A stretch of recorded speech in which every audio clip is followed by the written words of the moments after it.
విజయసాయిరెడ్డి తెలుగుదేశం పార్టీతో మిలాఖత్ అయిపోయారా? టీడీపీ గైడెన్స్లోనే ఆయన లిక్కర్ స్కామ్ని సృష్టించారా? లిక్కర్ స్కామ్ విజయసాయిరెడ్డి తోడ్పాటుతోనే ఇప్పుడు వైసీపీ నేతల మెడకు చుట్టే ప్రయత్నంలో తెలుగుదేశం పార్టీ ఉందా? ఇలాంటి సందేహాలే కలుగుతున్నాయి. తాజాగా వెలుగులోకి వచ్చినటువంటి వీడియో ఒకటి చాలా వైరల్ అయింది. ఆ వీడియోకి సంబంధించినటువంటి కథను ఈరోజు సాక్షి పేపర్లో చూడొచ్చు. వాస్తవానికి ఇదే విషయంలో ఎటువంటి లోపాలున్నా, ఇది జరగకపోయినా, అసలు ఇది వాస్తవమే కాదనుకున్నా ఈరోజు ఈనాడు, ఆంధ్రజ్యోతి పత్రికల్లో కథనం రావాలి.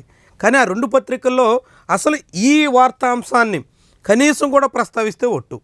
ఈ విషయాన్ని కనీసంగా ఎక్కడ ఏ మూల కూడా చిన్న సింగిల్ కాలం ఐటమ్గా కూడా ఇచ్చేదానికి ఆ రెండు పత్రికలు సిద్ధపడలేదు. అంటే లిక్కర్ స్కామ్లో నిందితుడిగా ఉన్నటువంటి విజయసాయిరెడ్డికి తెలుగుదేశం పార్టీ పూర్తిగా తోడ్పాటు అందిస్తుంది, సాయిరెడ్డి సహకారంతోనే లిక్కర్ స్కామ్ కథ నడిపిస్తోంది అంటూ వైఎస్ఆర్సీపీ చేస్తున్నటువంటి ఆరోపణలకి ఊతమిచ్చేలా ఈ పరిణామాలు కనిపిస్తున్నాయి. చూడొచ్చు, ఈరోజు సాక్షి పత్రికలో వచ్చినటువంటి కథనం మార్చి 11వ తారీఖున, అంటే మార్చి 12వ తారీఖున ఉదయం 11 గంటలకి సాయిరెడ్డి సిట్ ముందు విచారణకు హాజరు కావాల్సి ఉంది.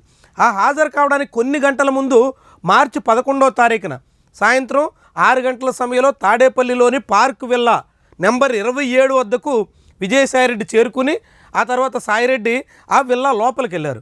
సాయిరెడ్డి వచ్చి అక్కడికి చేరుకున్న తర్వాత కొద్దిసేపటికి తెలుగుదేశం పార్టీ కీలక నేత టీడీ జనార్దన్ అనేదో సాధారణ ఆషామాషి లీడర్ కాదు, మాజీ ఎమ్మెల్సీ, తెలుగుదేశం పార్టీ కార్యాలయంలో కీలకమైనటువంటి నేత, ఇంకా చెప్పాలంటే చంద్రబాబుకి అత్యంత ఆప్తుడు, అనుంగు మిత్రుడు.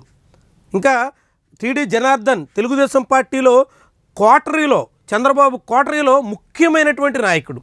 అలాంటి నాయకుడితో సాయిరెడ్డి దాదాపు గంట పాటు చర్చలు జరిపిన తర్వాత లోపలికి వెళుతున్నటువంటి దృశ్యాలు, బయటకు వస్తున్నటువంటి దృశ్యాలు, ఈ వీడియో ఇప్పుడు చక్కర్లో కొడుతుంది. అంటే లిక్కర్ స్కామ్లో నిందితుడిగా ఉన్నటువంటి వ్యక్తితో తెలుగుదేశం పార్టీ చేతులు కలిపింది. లిక్కర్ స్కామ్ వ్యవహారాన్ని తెలుగుదేశం పార్టీకి చేర్చడంలో, తెలుగుదేశం పార్టీతో కలిసి వైఎస్ఆర్సీపీ నేతలను ఎరకాటంలో పెట్టడంలో సాయిరెడ్డి ముఖ్యమైనటువంటి భూమిక పోషిస్తున్నారు. ఇది ఇంతకాలం ఉన్నటువంటి విమర్శలు ఇప్పుడు విమర్శలే కాదు, వాస్తవమేనా అనేటువంటి రీతిలో ఈ పరిణామం ఉంది. మరి ఒక నిందితుడితో సాయిరెడ్డి మీద తెలుగుదేశం పార్టీ అధికారంలోకి వచ్చిన తర్వాత పెట్టినటువంటి కేసు ఇది ఒకటే కాదు, పోర్టు ఆస్తుల్ని అక్రమంగా బనాయించారని కేసు పెట్టారు. ఇప్పటికే సాయిరెడ్డి మీద అనేక కేసులు ఉన్నాయి. ఈ కేసులన్నింటిలో నిందితుడిగా ఉన్నటువంటి వ్యక్తితో తెలుగుదేశం పార్టీ కీలక నేత మంతనాలు జరిపితే, అది కూడా కేసు విచారణకు కొన్ని గంటల ముందు, దర్యాప్తులో పాల్గొనాల్సినటువంటి నేరస్తుడితో కొన్ని గంటల ముందు ఇలాంటి మంతనాల వెనక అసలు మతలబ్ ఏంటి? నిజంగా మతలబ్ జరగకపోయింటే తెలుగుదేశం పార్టీ దీన్ని ఖండించాలి కదా. ఎందుకని మౌనంగా ఉంది? ఎందుకని మాట్లాడట్లేదు? కనీసంగా ఈ వ్యవహారాన్ని ఖండించడానికి కూడా తెలుగుదేశం పార్టీ ఎందుకు సిద్ధం కాలేదు? టీడీపీ అనుకూల పత్రికల్లో అసలు ఈ వ్యవహారానికి సంబంధించి చిన్న కథనం కూడా ఎందుకు రాలేదు? ఇలాంటి సందేహాలన్నీ బలపడుతున్నాయి. సందేహాలే కాదు, వాస్తవమేనా అనేటంత రీతిలో సాగుతున్నాయి.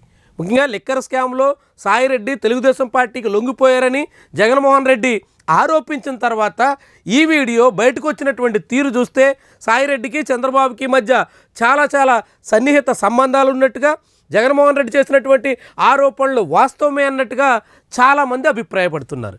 అయితే ఈ విషయాన్ని సాయిరెడ్డి ఎప్పటి వరకు ఖండిస్తే ఒట్టు.